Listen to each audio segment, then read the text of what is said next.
Hi folks, Björn here from the Bavarian R2 Builders, glad to have you back. We are going to do another entry in our D Ov2Evo tutorial series, which is a series of tutorials on our extension of Michael Baddeley's fantastic D Ov2 design. This may be the last entry. Today we're talking about the control scheme on this thing and how to parameterize it so that the droid drives as you would like it to. Let's first take a look at the control concept that makes D Ov2Evo drive. At the very end of the chain, talking to the motors, we find the wheel speed controllers that are responsible for driving the wheels at a reliable speed, independent from surface and gear friction and motor tolerances. The wheel speed controllers are overlaid by a balance controller that keeps the droid from wobbling. And there is a position controller overlaid on top of that, which becomes active in certain circumstances. So the balance controller always feeds into the wheel speed controller, and the position controller, when it's active, feeds into the balance controller. Okay, let's go one step deeper into the wheel speed controller. As we said, its job is to make sure both wheels run at the speed we want them to, regardless of external circumstances. For that, we give it wheel velocity as its goal input. It also takes the output from the motor encoder as its present velocity feedback, and it outputs PWM directly to the motor. At the core of the wheel speed controller, there's an algorithm called a PID controller. It's probably one of the most basic control algorithms, and there's thousands of tutorials on the net. For this video, suffice it to say that it computes the error between the goal input and the present feedback, and uses three constants to calculate the output based on the immediate proportion of that error, its integral or sum over time, and its derivative from step to step. And of course, we don't only have one wheel speed controller, we have two. One for the left motor and one for the right motor. Let's move on to the balance controller. Its job, to everyone's surprise, is to keep the droid in balance and non-wobbling. For that, we give it a goal pitch, and that's usually close to 0, unless we don't have a head counterweight and need to use the body counterweight to compensate. We'll get to that in a bit. The present pitch feedback is coming from the IMU. The output is a goal velocity going as input to the wheel speed controllers.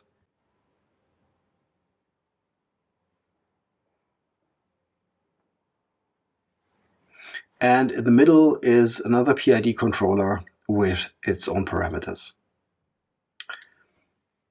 Now wait a minute, I hear you say, if that's how the wheel speed controllers get their goal velocity, how are we driving the thing? And the answer is we're splicing in the driving info from the remote control into the output from the balance controller. The remote gives us a goal velocity given by one direction of the control stick and a goal turn rate given by the other direction. The goal velocity is simply added to the output from the balance controller.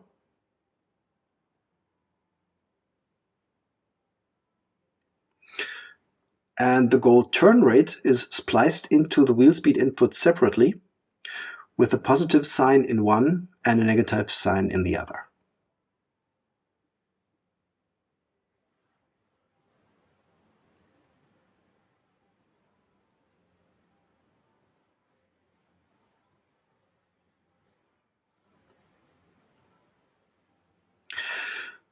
The last part in the chain is the position controller, and it's a bit of an odd beast. Obviously, we send it a goal position as its input. The present position comes from the motor encoders way over to the right.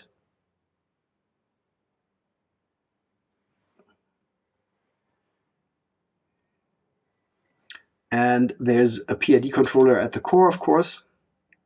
Now, we don't want position control active all the time. Its main job is to keep the droid from drifting because of imbalances and the balance controller's influence. So we add a mode switch in software that detects when there's no signal or zero signal coming from the remote and switches from the remote control goal velocity to the position controller goal velocity. Before we start doing anything with the parameters, let's first look at the status LEDs that the droid uses to communicate.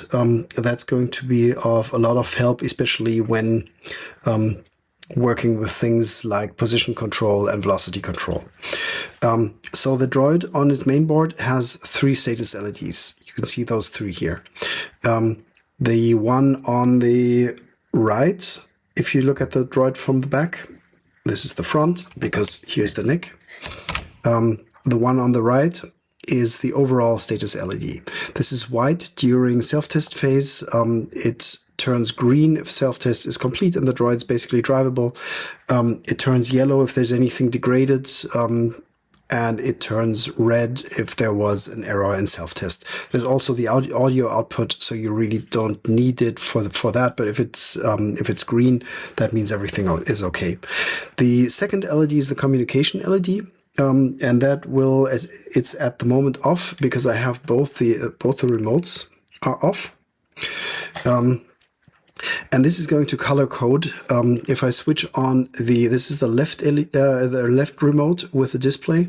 If I switch that one on, as soon as that starts transmitting, the center LED is going to start turning blue. So that means it's now getting packets from the left remote, but only the left remote. Now, if I switch on the right remote as well,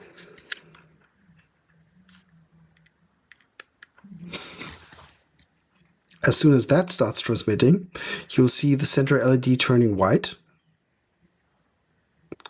which basically now says, okay, we're getting packets from the left and from the right remote. If I switch the left remote off, and it's now getting packets only from the right remote, you'll see the communication LED turn green. We switch both remotes off, communication LED is going to go off again. All right, fine. Which leaves the last, I'll switch both remotes on, which leaves the last status LED. That is the leftmost in the direction of the drive. And that is indicating the drive status. At the moment, the drive system is off. Now, if you click the joystick button on the primary remote, which for me, because I'm right-handed, I've set the primary to be the right remote, then that is going to switch us into drive mode. As soon as we're driving, we're in velocity control mode, and the LED turns green. Excuse the wiggling. Now, as soon as we let go of the remote and it's getting zero velocity input, it's switching into position control mode and the LED turns blue. If we click on the joystick again, the LED turns off again, drive system is off. Now, if we do the same on the secondary remote, this basically directly gets us into position control mode. But there's actually 2 position control modes. There's auto position control mode that basically says, okay, we've been driving, now we're stopped. We don't want to creep. We want to stay where we are. So it goes into automatic position control mode. That means it's basically going to hold its position. You can push it a bit forwards, backwards. It's going to return to where it was. I'll demonstrate that in a second. The other position control mode, in auto position control mode, if you push the drive stick, it goes into velocity control mode.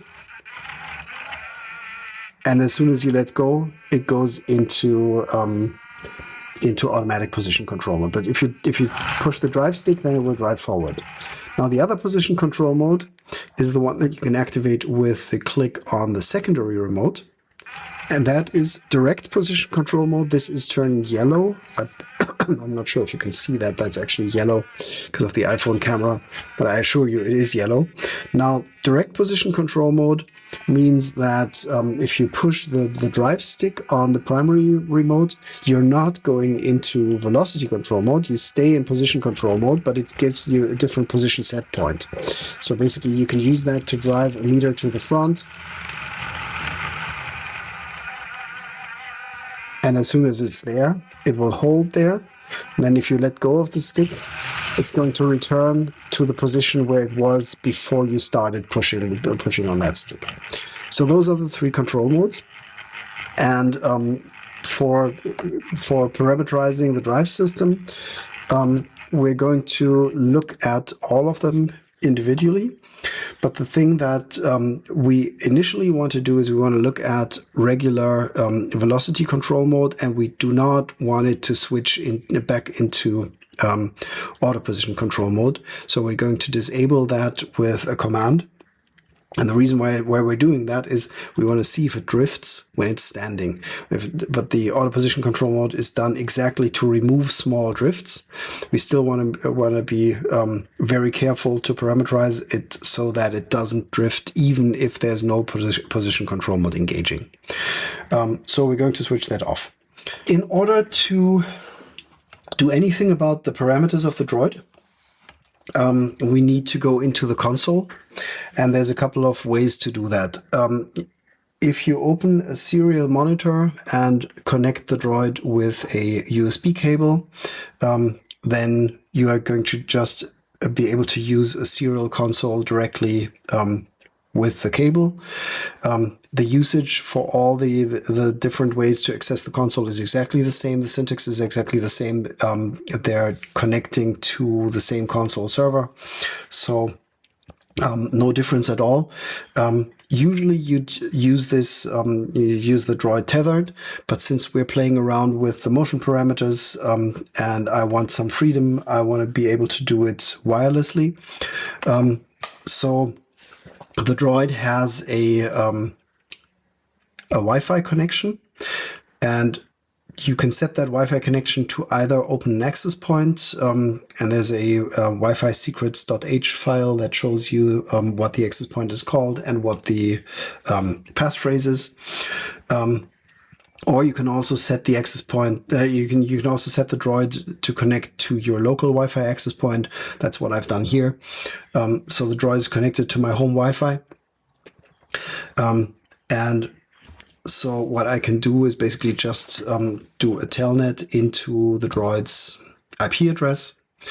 And here we're connected to the droid. So the output that you're seeing right now, the run loop complaints, that is all coming directly from the droid. Now, the first thing we want to familiarize us with is, well, you know, I think we actually start with setting some parameters already, because you see the run loop is complaining about every second that it's taking too long. The reason for that is it's reading every second it's reading different things from the I2C bus.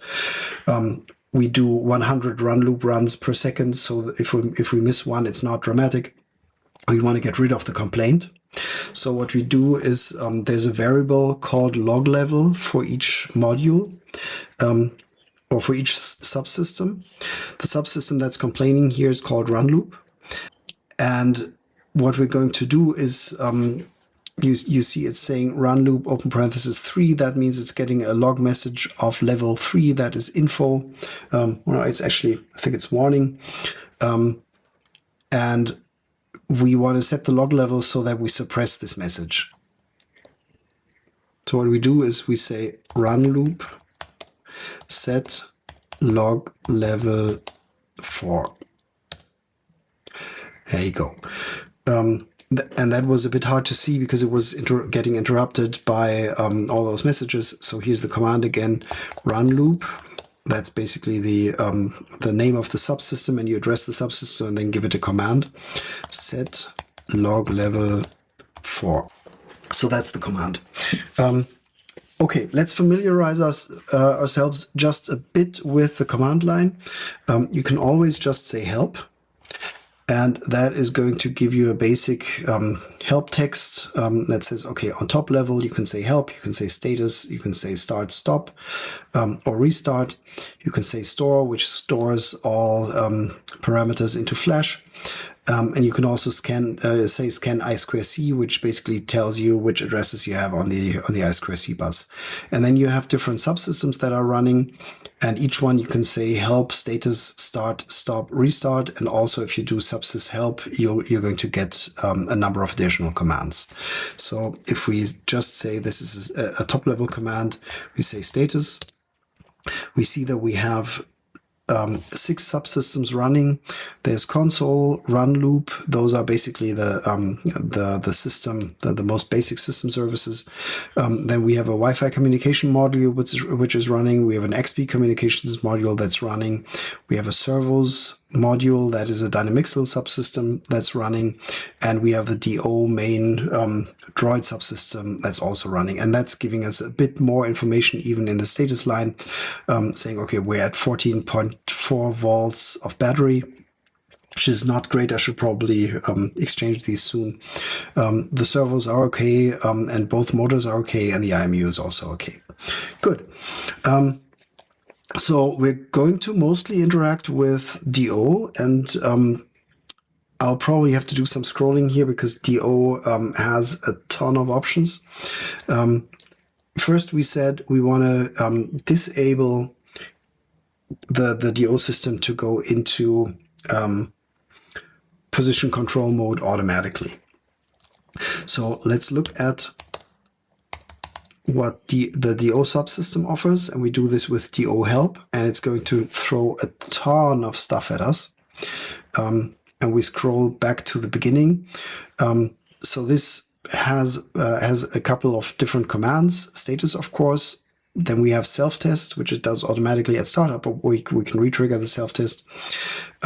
There's a couple of safety functions that we can switch on or off. They're basically normally always off, always on. We can switch the drive system to off, to position control mode, or to velocity control mode. We can ask it to play a certain sound, and we can control the areas individually. And the rest of the stuff is a lot of parameters, and we're going to go into these parameters, or at least a couple of them, very soon. At the moment, the one parameter that's of interest to us is this one. This is called auto pause control. At the moment, it's true. So we want to set that to false. So I'm going to go ahead and say DO, that's the name of the subsystem, set for set variable or parameter, auto pause control false. And then we can look at help again. Sorry, at DO help again. And you can see now auto pause control is false. So let me switch on the primary remote. You can see it's getting data. I'm switching this into velocity control now. And you're seeing it's staying in green, even though it's not getting any input on the joystick. I'm not touching anything here, but it's staying in velocity control mode, and what you're seeing here is exactly what's happening if you're in velocity control mode and we're not in equilibrium. The droid's trying to drift, and it does do that when it's in the station, because you can set it, due to the friction in the station, you can set it to offset. We're going to utilize that in a moment. Right now, let me just quickly switch velocity control off again, take the station away, put the droid down, put it into velocity control mode. And you see, because it's in equilibrium, because it's standing on its own tires, there's a bit of control input, which is not really what we want. That's why we have the automatic position control mode, but it's very little drift. And you can provoke drift by basically pushing it into a certain direction. You can see as soon as you push it down, it starts to drive in that direction. As soon as you take the finger away, it does not drift anymore, and that's what we want. So let me first show you what happens if you drive without a balance controller. And for that, we look into the DO settings, Bell KP. So the P constant for the balance controller is set to 20.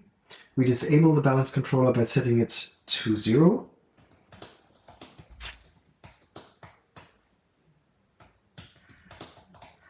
Just making sure that it's actually been set to 0. Right. Okay.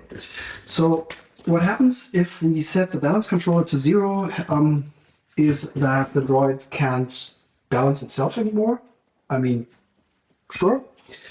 And we can test that by simply pushing the droid down on one side. And as you see, it's basically behaving like a roly-poly. There's no balancing active at all.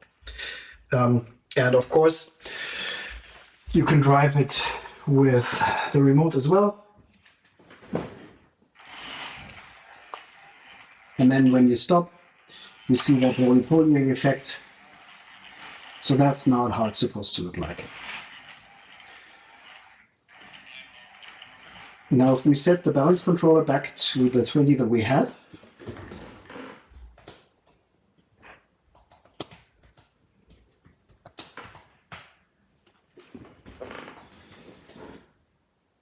and we drive it with the remote,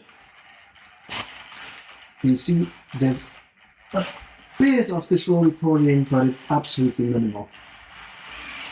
So I'm sure you could optimize this even a bit more. But I mean, this is fine. There's no swinging. And if you do that with your finger and auto position control set to false, then you can see it's basically following your finger. So it's trying to adapt to that unbalance that you're giving it by trying to get the body in balance again. And the reason, one of the reasons for the complicated setup where we have the underlying wheel speed controllers is that this makes the parameters for the balance controller independent from any motor weirdness, like different PWMs, like friction and so on, as much as we can, which means basically you don't have to play around with the balance controller settings, which is also why we're not going into it in this video. There's going to be a more in-depth video on PID controllers and how to parameterize them at some point, but not today. Now, why do we do position control? There's many reasons for that, and we'll get to that as soon as we have the head on. But let me just show you one thing that happens if you have the droid on a ground that's not perfectly level. If we drive it up to that ramp here,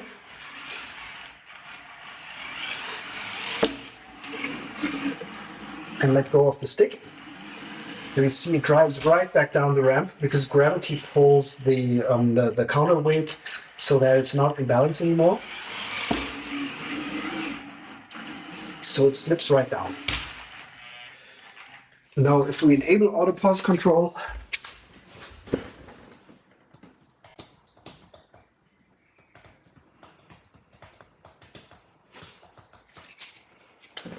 then we can drive it with joystick input. And once it stands, it's switching into position control mode. Now, if we drive it up this ramp, and we leave it there, then it will slide down a bit, but it will hold itself up on that ramp. And that is very good because that means, as you can see, the body is not in balance at the moment. So the balance controller would try to actually drive down the ramp, trying to equalize what the body's doing here. But the position controller, since that's active, it's holding the droid where it is. And even though the droid is not in balance, it's still not moving.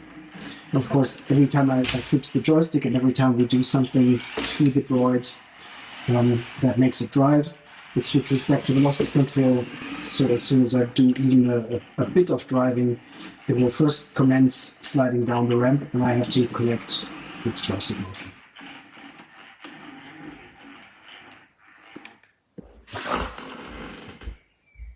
Now let's look at how we control the servos in the head and in the neck, of course.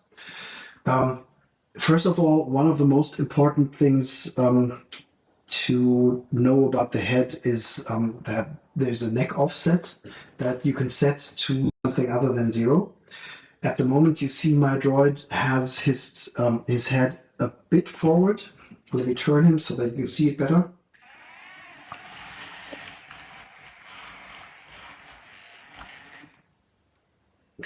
And as you also can see that I've set all the free animation constants to 0. So we'll see what that means in a second. But Right, as you see, the the neck is tilted slightly forward. It's just 2 or 3 degrees. If you like that, that's a cool thing. If you don't, there is a setting that's called neck offset. It's basically the second setting that you have in the list. At the moment, it's set to 0. So we can say DO set neck offset to -2. And negative is forward, positive is backward. So you see that we've moved the neck a bit more forward. So let's say we do this differently. We say DO set neck offset 2. It's not quite there.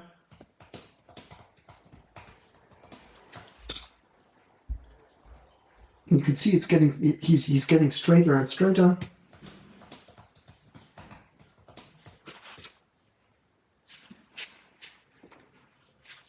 Okay, we can call that straight if we want to. I will leave him at 0 again, just to illustrate a couple of points later.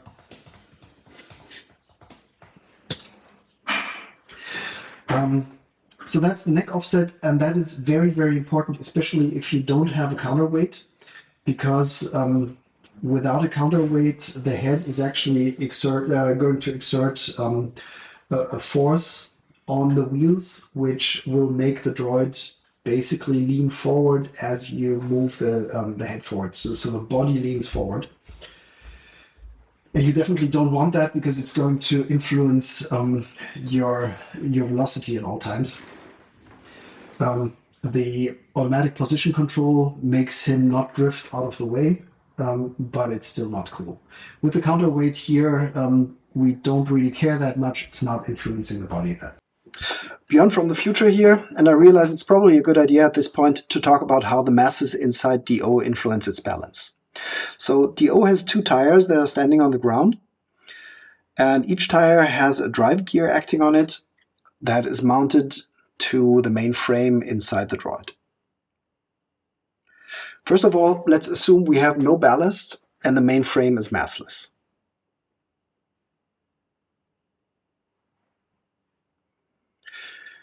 In that case, we'll end up with a tire nailed in place by ground friction and a happily spinning main frame inside the droid.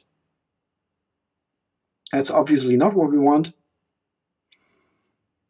so we need to add mass to the main frame in the shape of ballast.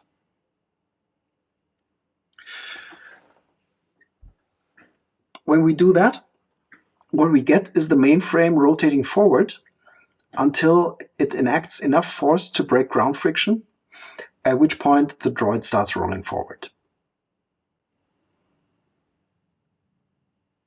The accelerating part here is actually gravity, which points straight down and is given by the gravitational constant g, and we are rotating the ballast out by an angle alpha.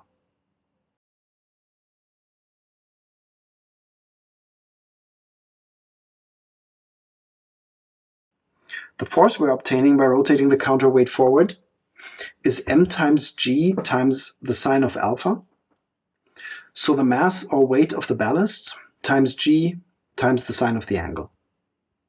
Main takeaway from this, you do need a counterweight, and DO's mainframe is always going to ride at an angle. The more ballast you add, the smaller the angle is going to be. Although there are diminishing returns, the droid's total mass also influences ground friction. Heavier droids are more sluggish and introduce more wear on the lazy Susans. We find that with a head counterweight, 1 kilo body ballast is usually fine. Without a head counterweight, going up to 2 kilo is a good idea. Talking about the head, let's see what happens if we ride with the head at a 0 angle to the body. I'm marking the angle as alpha here, but the head angle is actually alpha plus 180 degrees to the gravity vector, which gives a negative on the sine part of the term. So what we end up with is our body counterweight enacting a force F1 and the head enacting a force F2, and the resulting force is F equals F1 minus F2. So the heavier your head, the more of an angle you need to ride the droid at, which makes the head swing all the more back, which looks completely butts. So we need to compensate. And there's 2 ways to do it. One is to set the neck angle depending on the force we are enacting, So basically the speed. And we'll do that anyway with one of our free animation constants, as we're going to see in a minute. And we're doing that anyway because it also looks good. It makes DO tilt a bit forward, looks more dynamic, and we'll use one of our free animation parameters for that. But if that's the only thing you do, you'll be limited in what you can do with the head. You can't ride it backwards really well, for example. This is why in the newest version we've added a neck counterweight that is rigid to the neck and also filled with ballast.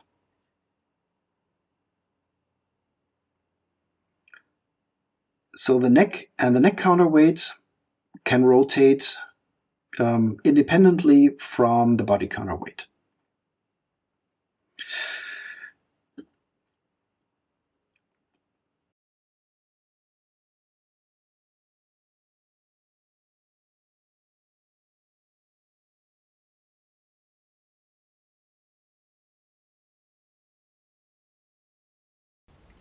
If you do that, you end up with a total force F that is equal to F1 plus our newly introduced head counterweight force F3 minus F2, our head force.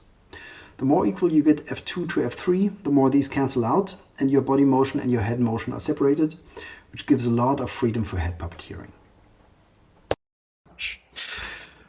Okay, now the second thing that we want to look at is we have a number of constants here that are prefixed with FA. Now, FA stands for free animation.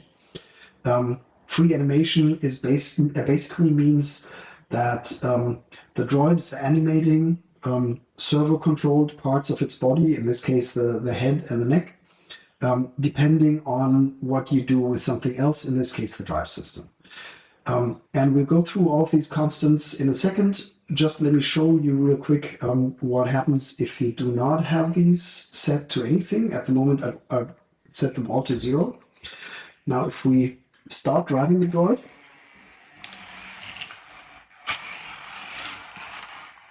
you can see that as we're driving forward or backwards, the counterweight is pitching in and pitching out. And since we're not animating anything, the droid is basically always following with the head.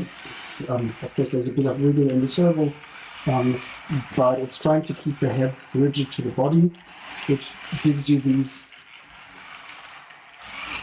diving in and diving out things. And we really don't want to have that. So the first thing that we're going to look at is the FA neck IMU pitch.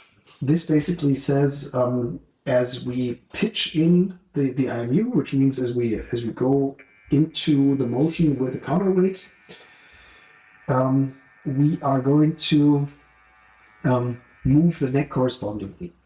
Now let me just do this very carefully.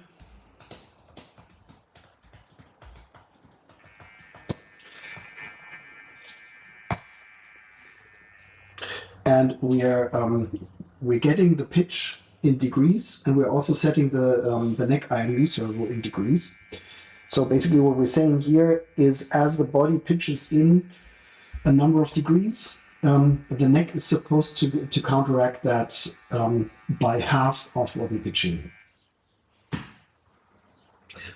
And so what this causes us to do is basically the head is going to correct what the body is doing, not fully, but you see we still have this pitching in and pitching out motion, right? So we're definitely not done with our parameters, but it certainly looks a lot better than we currently have. Now we can set this up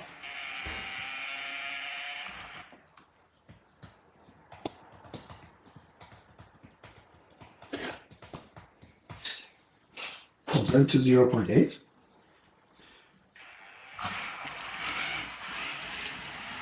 Now, as you can see, we're already pretty constant with the head. We're very rigid. We're not pitching in, pitching out as much. Still a tiny bit as the servo is not quite as fast as the body motion is. So we'll get into that later. Now, okay, fine. why don't we just set FA neck IMU pitch to 1, so that we basically counteract the entire motion of the body with the neck servo? Well, there's a reason for that, and that is every motion of the head is going to enact torque that is going to cause the body to move. You can see it here already happening a bit. The body's pitching in, the head is trying to correct, which causes the body to move back, which causes the head to correct. So you get these micro oscillations. If you want to get rid of these,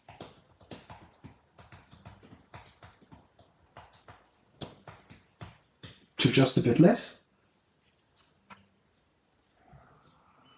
And as you see, he's slowly coming to rest.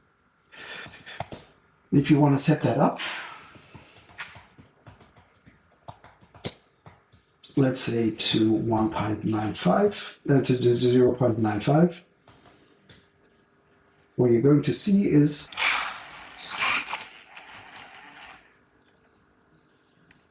that we're going to get a lot more of this oscillation motion. Now, with the drive system enabled, the body is actually trying to correct against that, and it very much depends on where in the oscillation you start this. It's going to make matters worse or less bad. If you want to reduce that, that is totally okay.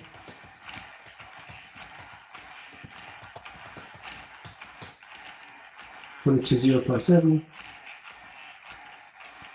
And you see he's still in the oscillation, takes him a while to get out of it. This may actually be still a bit much.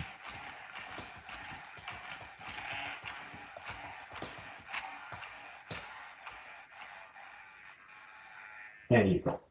Okay, so we have this. Now we're still not really compensating as much as we'd like to. And we can't simply couple this to the body. But what we can do is we can say we want to increase the neck with the droid speed. So we have an FA neck speed that's also set at 0 at the moment. And we want him to lean into the motion. So we know that forward is negative for the neck, backward is positive. And the speed is in millimeters per second, neck is in degrees. So millimeters per second goes up to about 1,000. I think that's what I've set in the droid. And so that means, let's take about, I don't know, 100th of that, which would say that he's rocking 10 degrees forward if he's at full speed of that 1,000. So we go set of a neck speed to 0.01. That's 100th. So again, this causes the head to go forward 10 degrees at a maximum speed of the droid of 1,000 millimeters per second.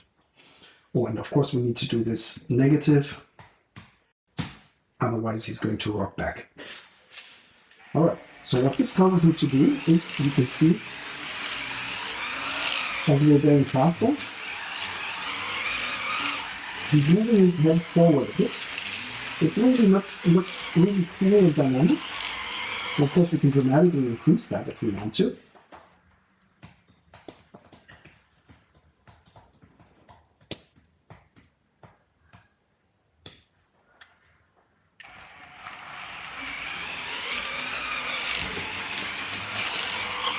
I think it's about double that. And this is already quite nice. There's a couple of other variables that you can play with to make the head or the neck move a bit more dynamic. And they're all described in the wiki. And I think these are the most interesting ones. Now, you can see that he's actually not moving the neck. but he's actually not moving the head. So that means he's always kind of looking down.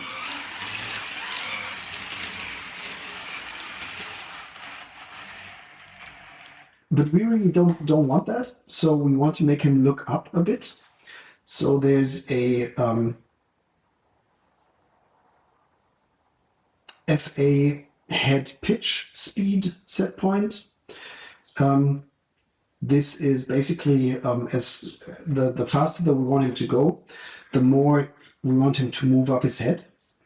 So we can use that, and we can say DO set FA head pitch speed set point, also to minus, let's say, 10 degrees at full speed.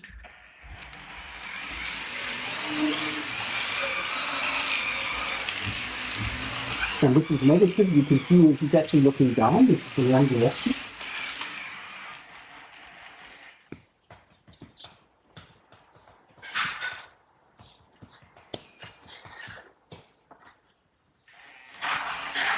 There we go. Now we're actually looking up. So as we're moving faster, we're looking more upwards, which gives the impression of being a bit more alert, being a bit more aware of the surroundings, not gazing so much. So that is already very good. Now, as we're turning, you can see the head still stays constant. And there's a couple of variables that you can use that to influence that as well. So there's a FA head roll turn and there's an FA head heading turn. Roll is moving the head side to side, basically as if you were leaning your head onto your shoulder. Heading is moving the head side to side as you would gaze around. So we actually want to have the head turn a bit into the direction of where we're turning.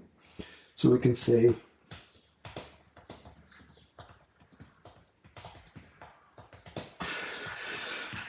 let's say factor of 0.15.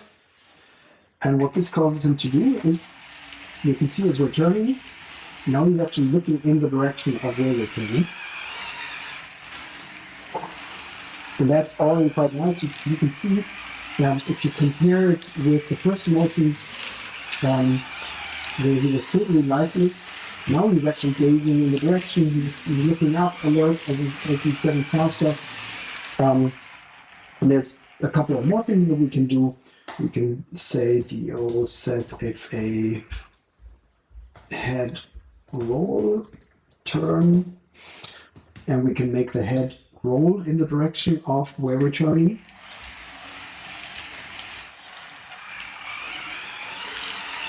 You see that is really quite cool.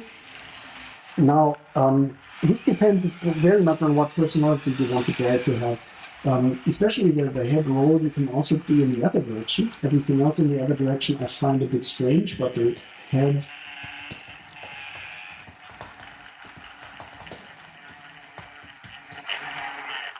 head roll actually also works. You see, if you're moving on the other direction, maybe not much, we were overdoing it here, but this gives him quite a different personality as he's driving into credits.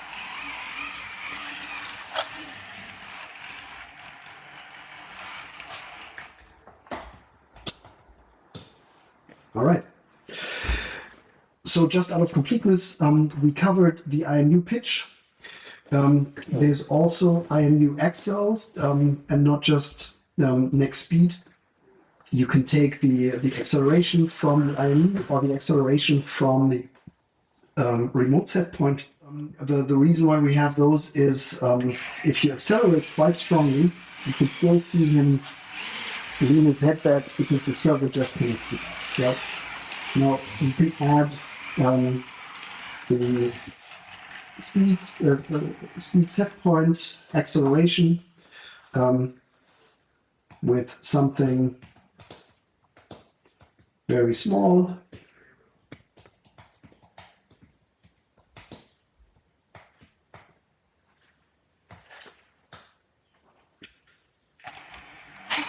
And now he turns the neck already is where we're getting the signal from the remote, which is quite a bit more expensive. So this is for extreme maneuvers. You can make him a bit more natural. And you can of course increase that very much if you want to.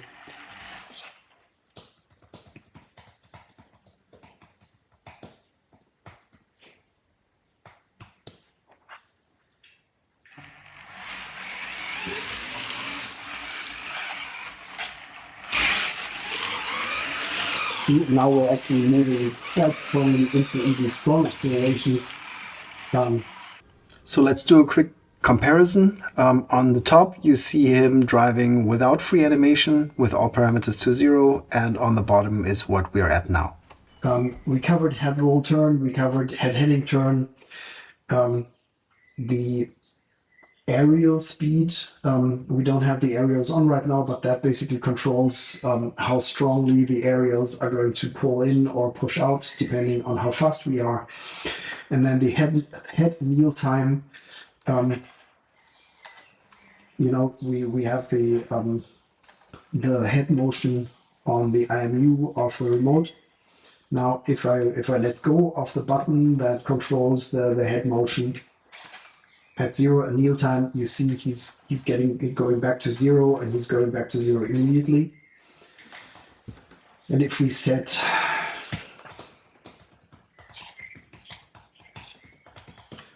that to half a second, or let's do 1 second for the extreme, then as we're moving the head, all quite normal, and as we let go the remote button, you see it takes him a second to get back to the 0 position. I usually have that at 0.5. Okay, I've freshly started my DO, and as we've seen earlier, the settings that I have are not actually so great. So I want to change something to make him look a bit better. First, we want to get rid of that awful oscillation while he's standing. And as you see, he's not doing that. That is cool. He also not do that anymore when he's standing. When he's stopping out of the drive. Yeah, okay, there's no oscillation here. I also want to have the head, the neck just a bit back. So I want to set the neck offset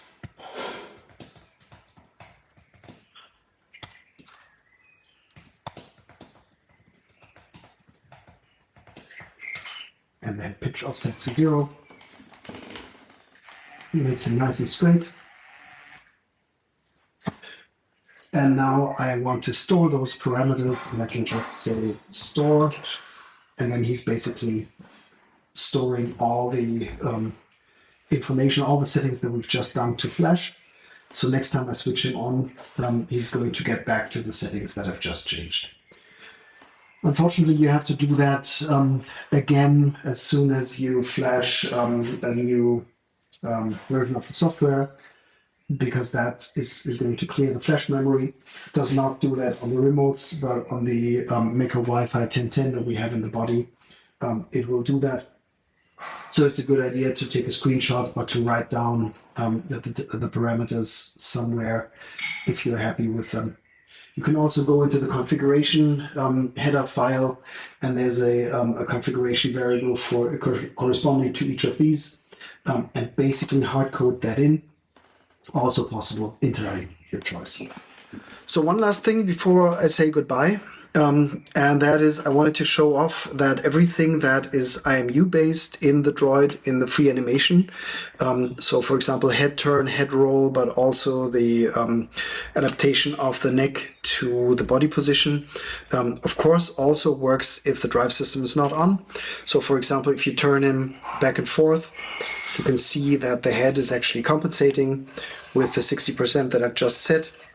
And as you turn him left and right, you can see that he's also moving, his head is also moving into and out of the turns as if he was driving.